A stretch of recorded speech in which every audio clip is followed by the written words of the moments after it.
Tervetuloa Elämänsilta-yhdistyksen Avara-akatemian luennolle. Elämänsilta on 3 vuotta vanha uusi yhdistys ja meidän tavoite on luoda välittämisen, huolenpidon ja toisiamme arvostavaa kulttuuria, luoda kohtaamisen tapoja ja lisätä tietoisuutta omassa elämässämme ja yhteisöissämme. Yksi muoto tähän on Avara-akatemialuennot, jotka aloitettiin 2023 keväällä ja nyt on uusi syyskausi taas alkamassa. Ja tällä kertaa meidän luennoitsijana on Lotta Lindholm Normaja ja teemana erittäin ajankohtainen, tärkeä ja meitä kaikkia koskettava luontoyhteys. Lotta on alan ammattilainen ja elää opetustensa mukaan, joten on todella mielenkiintoista kuunnella, mitä hän kertoo tänään meille tästä luontoyhteydestä ja jakaa sitä yhdessä. Tämä on yksi askel siihen, että me oivallamme suuren elämän kokonaisuuden, jossa kaikki olemme yhdessä. Lotta, ole hyvä. Kiitos Kaisa-Leena. Tänään todellakin lähestymä aihetta luontoyhteys ja mitä sillä tarkoitetaan ja mitä se voi sisältää. Me jonkun harjoituksen, katsotaan vähän, että kuinka pitkälle meidän aika riittää ja tutkimme asiaa yhdessä. Eli jos haluat sitten, kun kysyn tai pyydän, että voit kommentoida tai kysyn sulta jotain, niin sä voit laittaa todellakin sinne chattiin ja Kaisa-Leena auttaa mua niin, että hän lukee sieltä, että ei tarvitse nimellä, jos ei halua. Mutta jos tuntuu ok, niin sitten voit ihan äänellä ja kuvallakin jakaa sen, minkä haluat. Toivottavasti istut nyt rauhallisessa paikassa, ehkä tuolilla tai jossain muussa mukavassa asennossa. Ja jos sulla on kynä ja paperi vieressä, niin siitä voi olla hyötyä vähän myöhemmin. Katsotaan, jos tehtäisiin pieni harjoitus, jossa kirjoitusvälineet saattaa olla hyödyksi. Eli mä olen joskus aikoinaan aloitin työurani myyntisihteerinä ja totesin yhtenä kesänä, kun mä katselin ulos ikkunasta, että ei voi olla totta. Tuolla joku istuu nurmikon leikkurilla, aurinko paistaa ja nurmikko tuoksuu ja mä haluan tuonne ulos. Joten mä karkasin sieltä työpöydän ääreltä. Myyntisihteerin korkokengät muuttui saappaiksi ja musta tulikin sitten puutarhuri, maisemasuunnittelija, puunhoitaja. Mä leikkasin nurmikkoa ja kiipeilin puissa ja luomuviljelijänä niin mä keskustelin maan kanssa sadosta. Toimin myös eräoppaana ja luontokartoittaja. Mä olen myös käynyt Kehtokoulun 3-vuotista koulutusohjelmaa, tätä vapaatieohjelmaa, ja sen avulla mä olen saanut tosi hienoja työkaluja ja eväitä jatkaa todellisuuden luonteen tutkimista. Toimin myös Qigong-ohjaajana ja perinteisesti tehdään Qigongia ulkona, vaikka välillä säät ei sitä salli, joten varsinkin täällä Suomessa, mutta perinteisesti Kiinassa on sitä nimenomaan ulkona harjoitettu luonnon parissa ja sanotaan, että Qin energiavirran lähteillä. Mulla on kuvaesitys tässä koko tämän esityksen tai esitelmän aikana, luennon aikana. Nämä kaikki kuvat on mun omia ottamia ja toivotaan, että kuvat tulee sulle hyvin näkymiin. Sukelletaan luontoyhteysteemaan, käsitteeseen, mutta tehdään ennen sitä pieni hiljentymisharjoitus. Joten voit ottaa mukavan asennon. Jos istut tuolilla, niin istut tuolin etupäässä niin sanotusti, eli et nojaa mihinkään, niin että sulla on selkä suorana ja jalat kohti maata. Voit myöskin istua ristiistunnassa, jos haluat lattialla tai muulla tavalla, niin kuin minä pallolla paras aikaa, mutta pääasia on, että sulla on istuinluut kohti jotain ja jalat on, jos istut tuolilla tai sohvalla tai jollain, niin jalat on tukevasti, jalkapohjat on tukevasti maassa. Sä voit tässä vaiheessa laittaa kädet rintakehälle ja teet tästä asennosta vähän niin kuin perhosmuotoisen, eli laitat peukalot tänne kaulakuopan alapuolelle, ne lepää siinä, peukalot, ne voi olla niin kuin kohdatta toinen toisensa yhteensä, ja sun kädet on tuossa vähän niin kuin siipinä solisluiden alapuolella. Sormenpäät voi osua solisluihin. Ja voit sulkea silmät, tunnistella vielä, että miltä se alusta siellä sun istuinluiden alla tuntuu. Hengitä nenän kautta sisään. Ja voit hengittää nenän kautta ulos. Nyt kun sä siinä istut ja hengität omassa tahdissa, niin voit tunnustella, miltä ne istuinluut siellä sun alla tuntuu. Voit hiukan heilutella. Testaa semmoinen ihan pieni, vaan että tunnet, että tuossa mun istuinluut on. Ja nyt tämä heiluva pieni liike voi tuoda sun mielikuvaan kasvava verso. Eli verso, joka nousee maasta. Ja kun se sieltä nousee, niin se tekee semmoista pientä liikettä. Se etsii valoa. Ja voit antaa tämän pienen heiluvan liikkeen jatkua rintakehään, niin että rintakehäkin hiukan liikkuu sivulta toiselle. Sä olet se verso, joka nousee sieltä maasta. Sun selkäranka on verso. Nousee ylöspäin. Ja lopuksi kohti päälakea. Se voi olla, että sun niska hiukan suoristuu. Ja päälaki on kohti taivasta, kohti kattoa, missä ikinä istutkin. Ja voit antaa tämän pienen heiluvan liikkeen mennä läpi sun kehon ja samalla kuvittelet olevasi verso. Kasvava verso, joka nousee kohti taivasta. Sä kasvat korkeutta ja sä voit tuntea sun selkärangan suoristuvan ja vahvistuvan. Se nostaa sut ylöspäin. Samalla kun istuinluut ovat tukevasti alustassa. Ne ovat kuin sun juuret.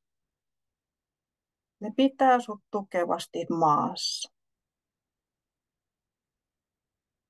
Pieni heiluva liike.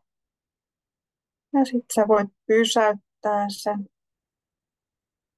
Tunnustelet, että olet siinä maan ja taivaan välissä. Voit olla ehkä lempikukkasi, mikä ikinä se onkin. Ja nyt sä voit antaa käsien liikkua niin, että toinen käsi ei ole väliä. Hiukan nousee rintakehästä, vähän niin kuin perhosen väpätys, siiven väpätys. Toinen käsi nousee, laskee. Toinen käsi nousee, laskee. Eli vuorotellen. Semmoista taputtavaa liikettä kohti rintakehää solisuuden alapuolella. Voit kuvitella, että Sun versolle on laskeutunut perhonen. Kaunis päivä perhonen. Ja siinä se on. Nauttii siitä, että se saa olla sun kanssa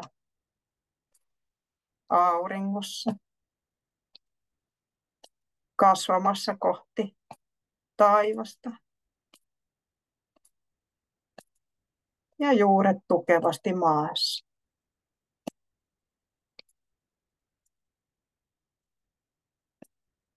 Hyvä. Voit lopettaa taputtamisen ja vielä annat vaan käsien lämmitellä sun rintakehän keskiosaa.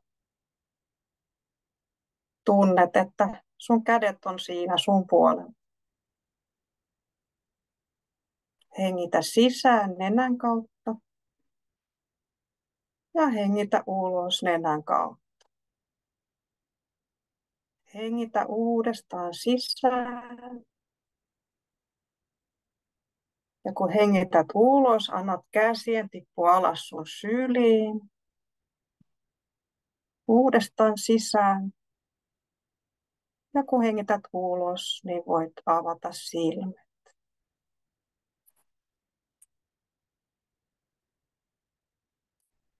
Luontoyhteys. Yhteys luontoon. Minua kiinnostaa kuulla, jos haluat jakaa, että millä tavalla sinä olet yhteydessä luontoon. Ja todellakin, jos haluat, niin voit kirjoittaa kommentin chattiin tai avata mikkiä rohkeasti omalla äänelläsi sanoa jotain, joku kohta, joka on sun lempi tapa olla yhteydessä luontoon. Ja Kaisa-Leena auttaa sitten varmaan lukemisessa, jos joku haluaa jakaa.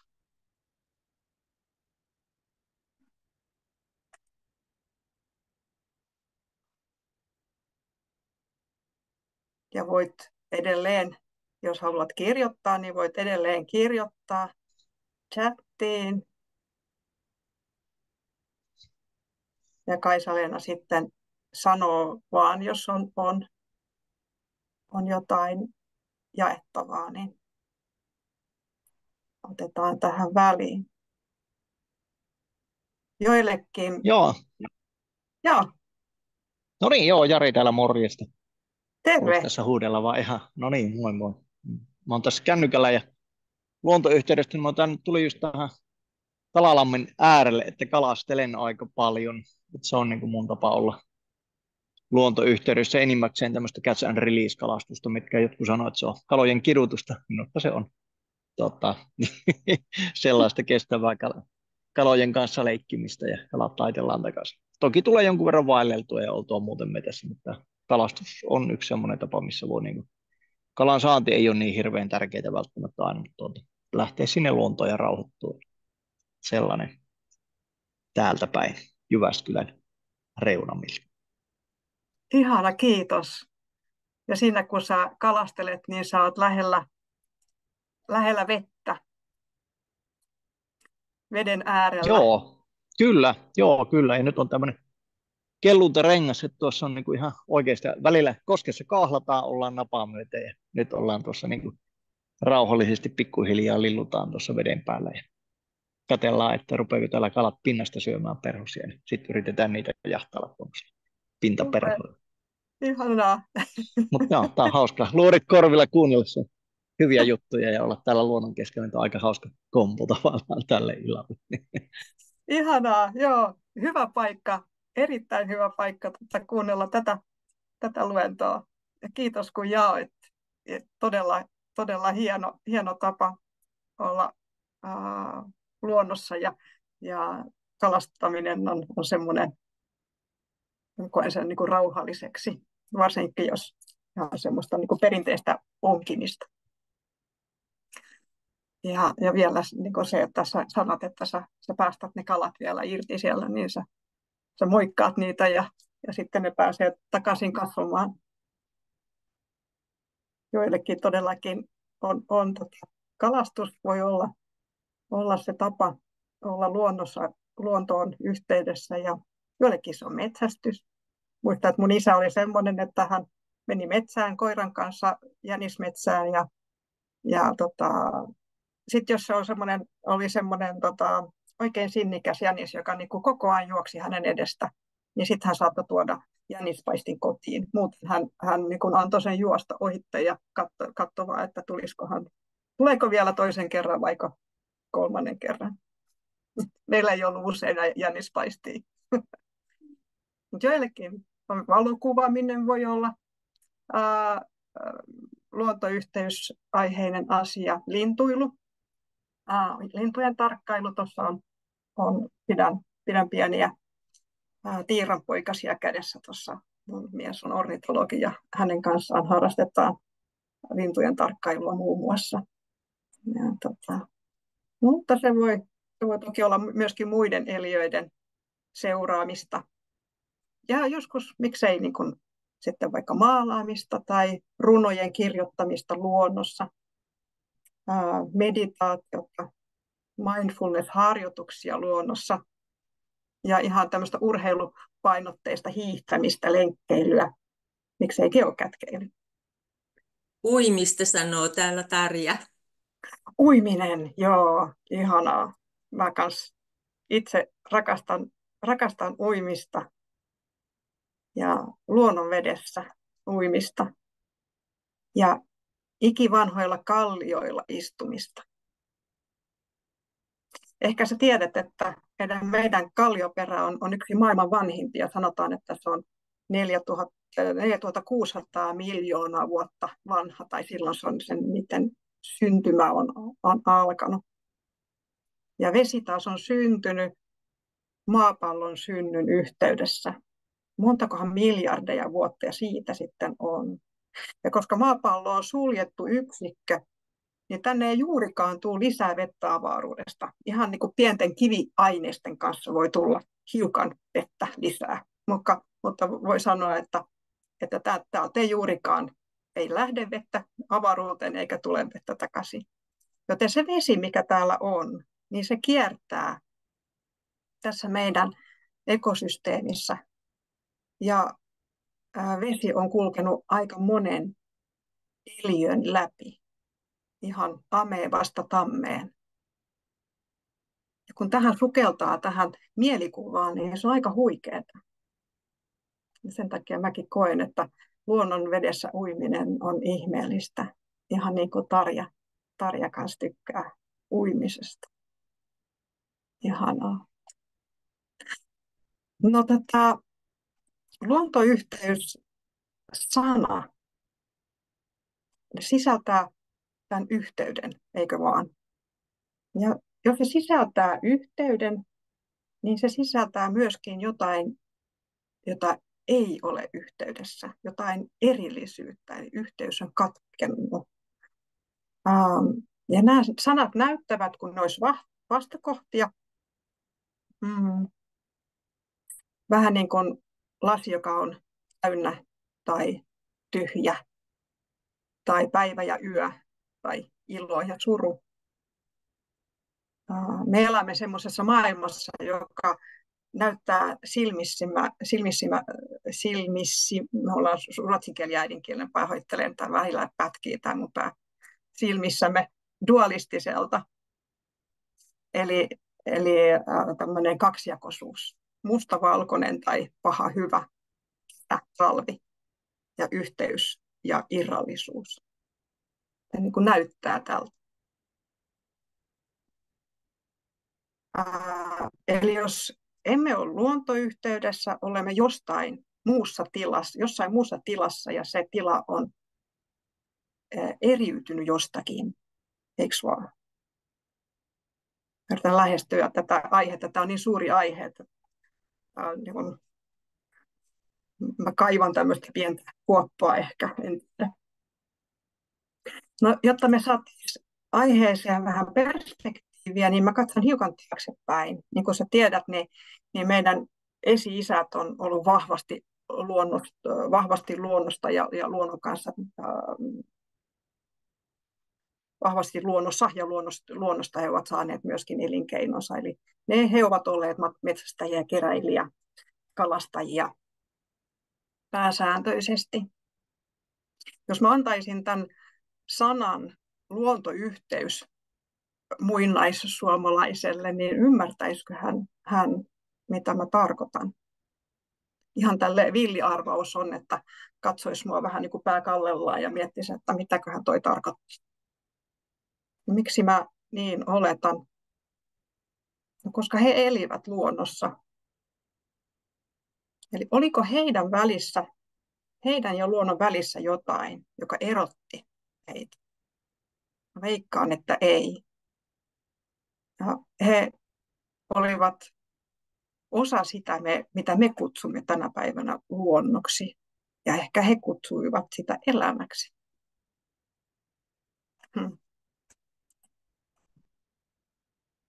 No mitä sana luonto sitten tarkoittaa?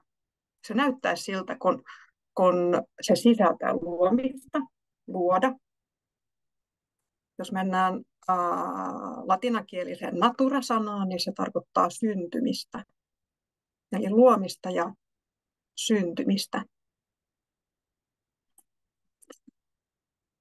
Jos katsoo luontoa tarkemmin, niin voi havaita, että mitään ei ole staattista, eikö vaan? Luonto on koko ajan jossakin prosessissa. Jotkut prosessit on tosi hitaita, kuten esimerkiksi se, miten peruskallio syntyy tai muokkaantuu ilmassa, vedestä, tuulesta, kaikesta. Tai veden liike ja kiertokulku tässä meidän ekosysteemissä.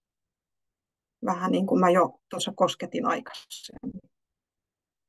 Tai sitten voi olla nopea metsätähden kukinta. Metsätähden kukinta-aika, joka voi olla ihan jokunen päivä.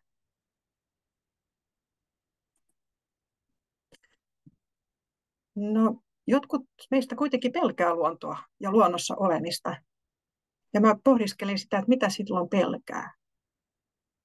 Onko pelko turvattomuutta? Onko niin, että ei ole tottunut liikkumaan luonnossa,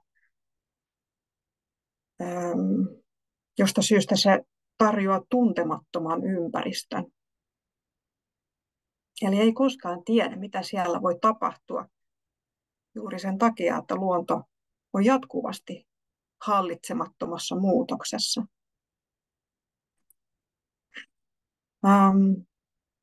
Eli muutokset ja tuntematon voi meille olla pelottavaa. Ja toivoisimme, että asiat voisi olla sellaiset, että niitä voisi kontrolloida. Monet meistä etsii turvaa ympäristöstä, joka on näennäisesti staattinen, eli juuri sen takia, että muutos ahdistaa. Tietää ja tuntee, mitä on käsillä, mutta ei tiedä, mitä on tulossa.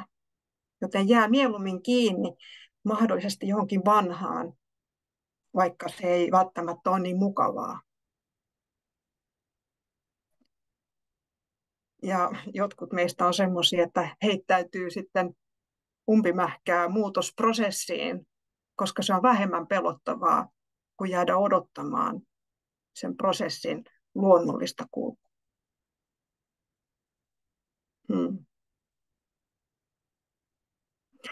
Mä koen, että me yritetään kontrolloida maailmamme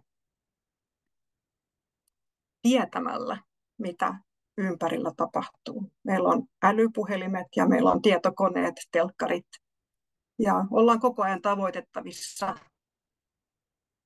Ja maailma ja se kaikki, mitä siellä tapahtuu, on koko ajan meidän käsillä.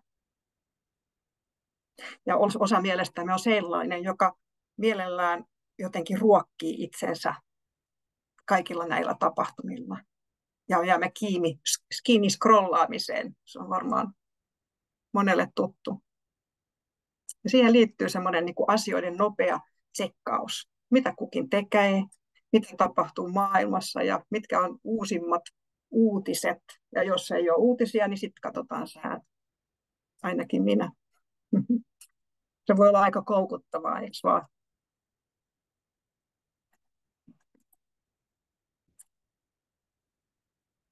Mutta turvan voi myös löytää luonnosta. Ja monet meistä kokee turvan tunteen, kun luonnossa on. Eikö se ole kuitenkin aika ihmeellistä, kun kyseessä on jotain, joka on ikuisesti muutosprosessissa, ja kun muutosprosessi lähtökohtaisesti on pelottava ihmiselle. Sisältääkö kuitenkin luonto jotain sellaista tuttua, ehkä ikiaikaista, jonka äärellä voi turvallisesti olla? Voiko olla niin, että ihmiskunta on elänyt niin pitkään luonnossa ja luonnosta, että kannamme sisällämme niin kuin geneettisesti semmoinen yhteysmuisto, luonnon yhteysmuisto. Se on semmoinen ehkä jossain pohjalla oleva tutun oloinen tunne. Joko sen ei tiedosta. Mutta kun luonnon äärelle on päässyt, niin, ja sieltä lähtee vaikka tietokoneen äärelle takaisin sisään, niin kaipaa takaisin ulos. Se on jotain, mitä kutsuu. Ja tässä vaiheessa mä kutsun sut taas lyhyelle harjoitukselle.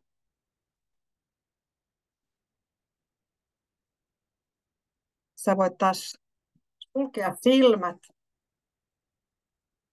siinä, kun istut sohvalla tai tuolilla. Voit tuntea sun jalat maassa.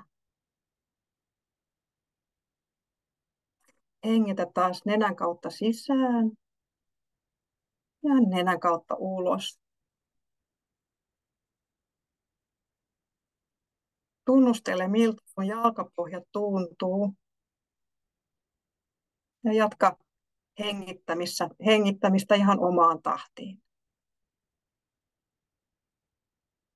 Voit kuvitella, että seisot vastaleikatulla nurmikolla. Hetken voit etsiä sitä tunnetta, miltä nurmikko tuntuisi sun jalkojen alla. Onko siinä joku lämpötila? Olisiko se viileä tai lämmin? Onko se joku muu tuntuma? Onko se pehmeä tai pistävä? Liittyykö siihen joku kosteus? Onko se kasteesta kostea tai auringosta kuiva? Anna sen mielikuvan nousta, mikä luonnollisesti tulee sulle. Ja voit vielä tutkia tarkemmin, että onko siinä mielikuvassa jotain lisää. Voiko siinä olla korsi varpaiden välissä? Ja miltä se tuntuisi?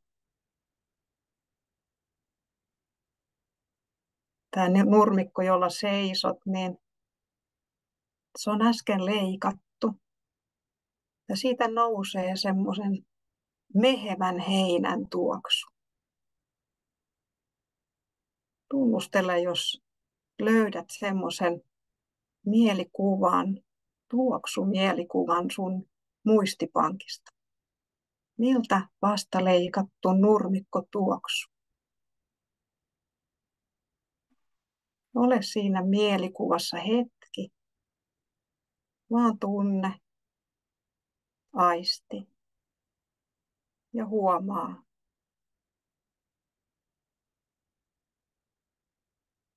Hmm.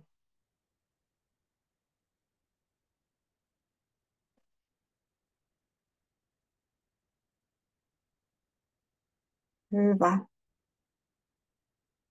Vie huomiosi takaisin sun hengitykseen. Hengitä sisään ja hengitä ulos. Hengitä uudestaan sisään. Ja kun hengität ulos, niin avaat silmät.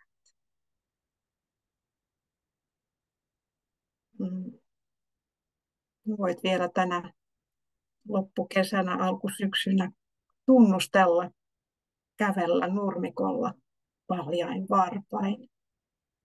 Miltä se tuntuu ja olla sun aistien kanssa siinä läsnä.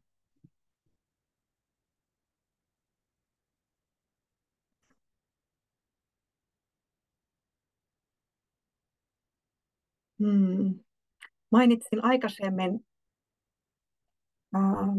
että monet tuntevat kaipuuta luontoon.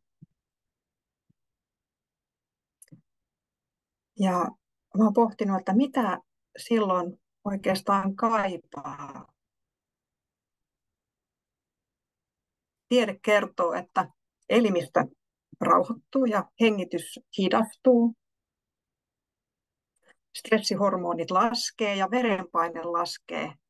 Ja tällöin parasympaattinen hermosto aktivoituu. Ja se tarkoittaa sitä, että keho ja mieli pääsee levon tilaan, jossa tapahtuu palautuminen.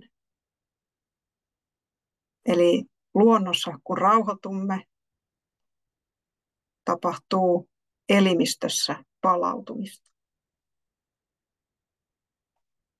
No siihen voi jo kaivata, eikö vaan? Katsotaan vielä vähän syvemmin aiheeseen.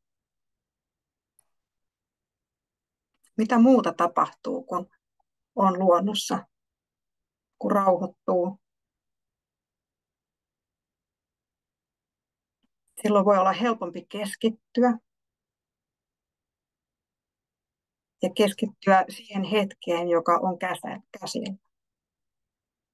Ja kaikki aistit voi saada ravintoa. Silmät, korvat, hajuaisti, ehkä makuaisti. Ja ehkä tunnet jotain ihollasi.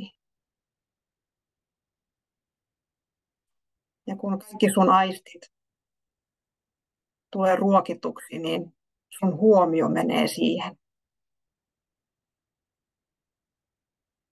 Ja tällöin on mahdollisuus päästä pois mielentarjoamasta tulevaisuuden asioita tai menneisyyteen liittyviin tunteisiin.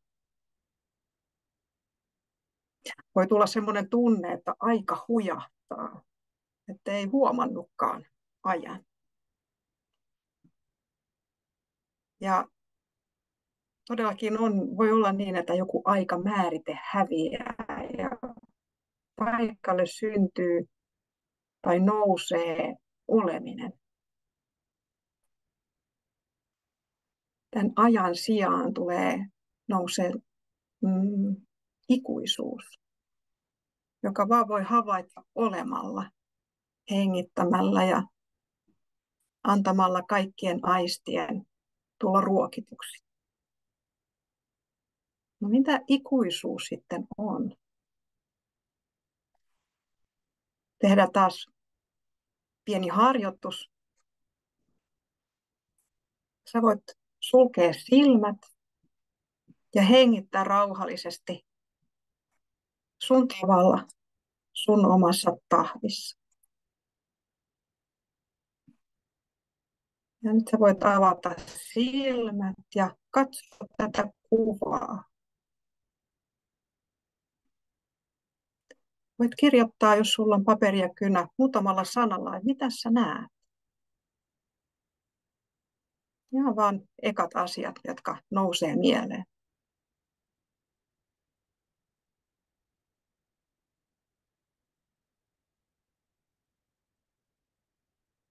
Ihan vaan lauseita, ei sanoja, ei tarvitse olla lausetta. Ja nämä on ihan vain sulle.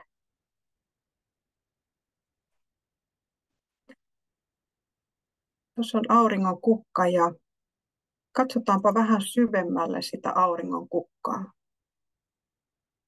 Mistä se on tehty? Mitkä sen raaka-aineet on?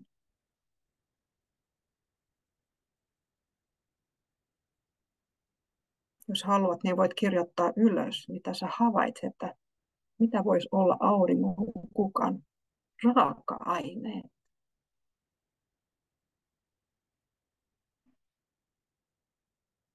Se voi olla haasteellista ajatella,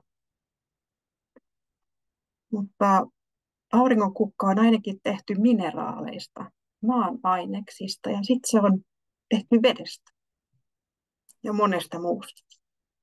Siinä on aurinkoa ja siinä on myöskin se ihmisen käsi, joka sen siemenen laittoi maahan. Seurataan yhden vesipisaran kulkua samalla kun katsot tätä kuvaa. Ja vesipisara, se tulee maasta, eikö vaan? Nousee tuohon kukkaan. Ja maahan se on tullut sateena taivaalta, ehkä monen muun pisaran kanssa.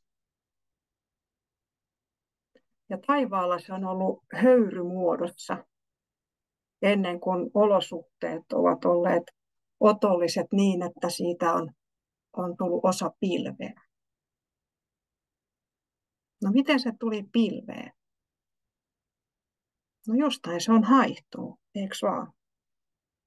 Jostain päin maan pintaa se on haihtunut.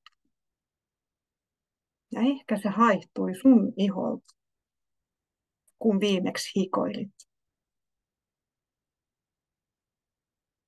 Ehkä se oli vesipisara, joka kehosi lämpöerittelyn takia nousi sun kasvoille ja haihtui. Ehkä se vesipisara on ollut osa sun kasvojen soluja.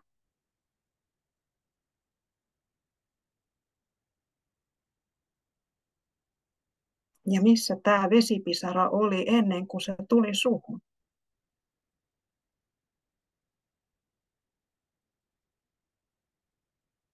Joten jos katsot tarkkaan tätä kukkaa ja sitä vettä, mikä siinä on, niin sä voit nähdä, että se on osa sua, se on osa merta, se on osa maata ja se on osa lukuisia eläimiä ja kasveja, ehkä muinaiseliöitä, ehkä se sama vesipisara, joka on tässä kasvissa ja on käynyt sun kasvojen solukossa, on myöskin ollut dinosauruksessa.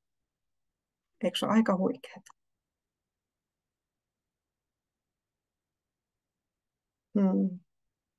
Ja alun perin, miten se tuli se vesi tänne maahan, tähän suljettuun ympäristöön. Tuliko se tähtipölynä jollakin rakeen kantamana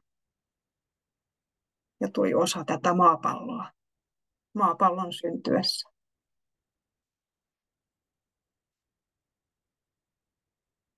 Voit taas sulkea silmät ja antaa tämän aikamatkan ja tämän valtavan perspektiivin sulaa sinussa.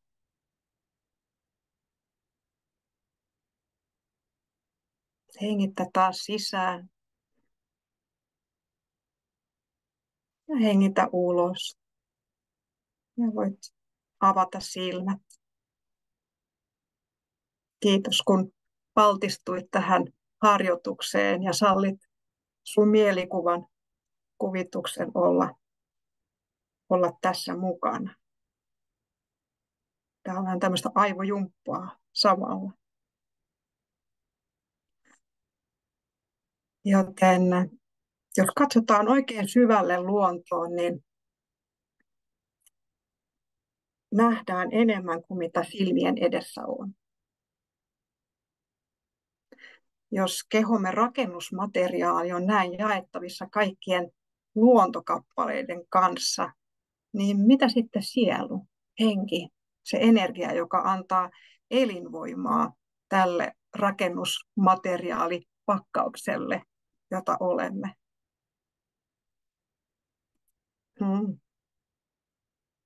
Lisää aivojumppaa. Palaan takaisin luontoyhteys-sanaan ja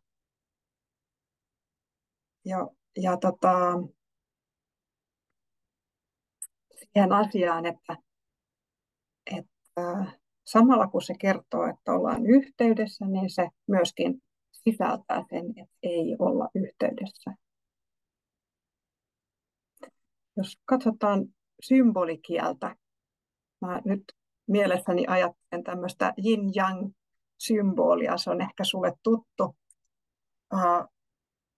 Tämä kivi, jossa on tummaa ja valkoista, ja pienempi kivi, missä on valkoista ja tummaa, saa symbolisoida yin ja yang symbolia, eli feminiinistä maskuliinista energiasymbolia. Niin nämä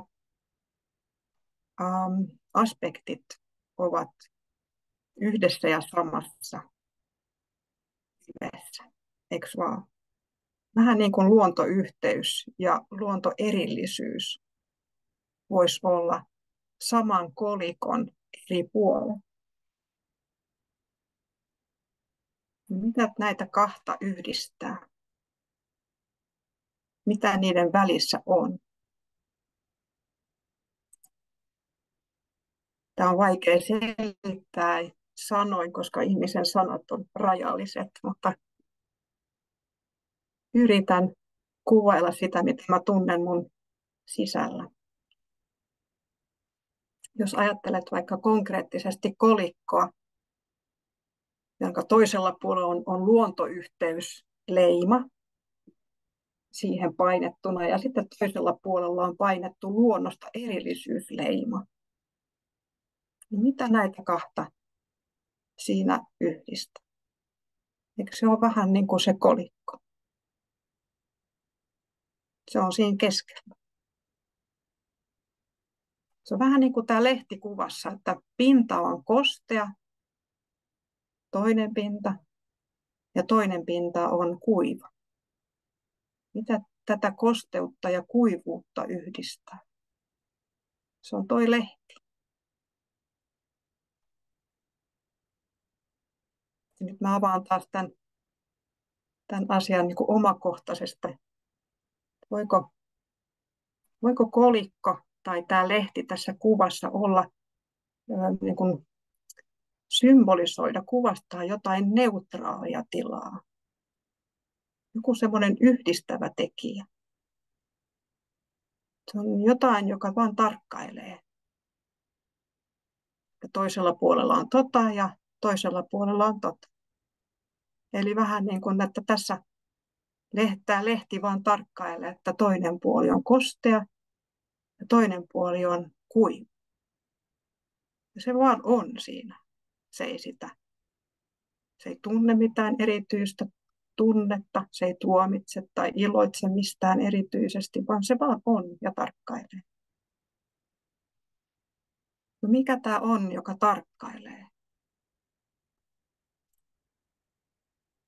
Ikivanhat traditiot, varsinkin itämaiset traditiot, puhuu jostakin, joka ihminen me täällä kuvataan kuin pyhänä, jumalallisena, ikuisena, ajattomana, kuolemattomana, syntymättömänä, maailman kaikkeutena ja samalla sinuna ja minuna.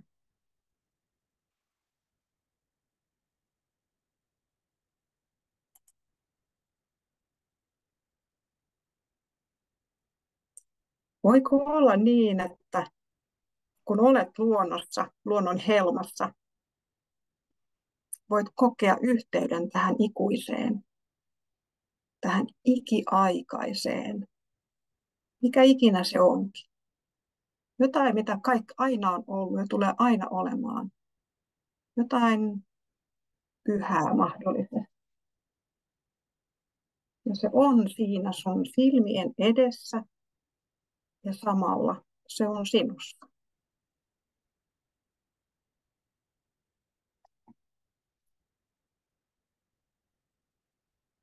Voiko olla niin, että tämä kokemus on sitä, mitä me etsimme, kun menemme luontoon? Ihan mitä sama, mitä me siellä tehdään tai jätämme tekemättä. Mutta joku tämmöinen kohta, joka siellä kutsuu. Voisiko se olla niin? Mä jätän tässä tämän aiheen tai näillä lauseilla tämän asian sulle ja itselleni pureskeltavaksi. Ja luen vielä lempirunoilijan runo, Mary Oliverin runo kirjasta Devotions. Hän itse sai suurta apua luonnosta ja on sanonut, että hän ei varmaan olisi jäänyt henkiin, jos ei olisi ollut luonto hänen tukenaan.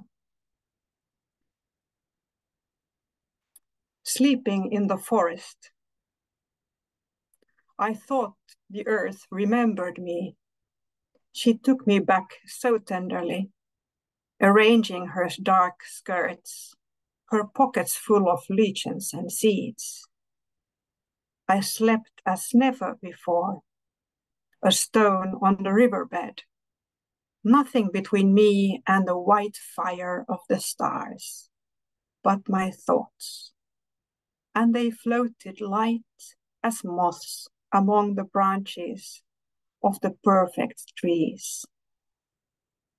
All night I heard the small kingdoms breathing around me, the insects and the birds who do their work in the darkness.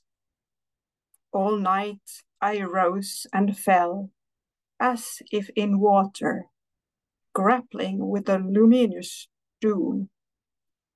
By morning I had vanished at least a dozen times into something better.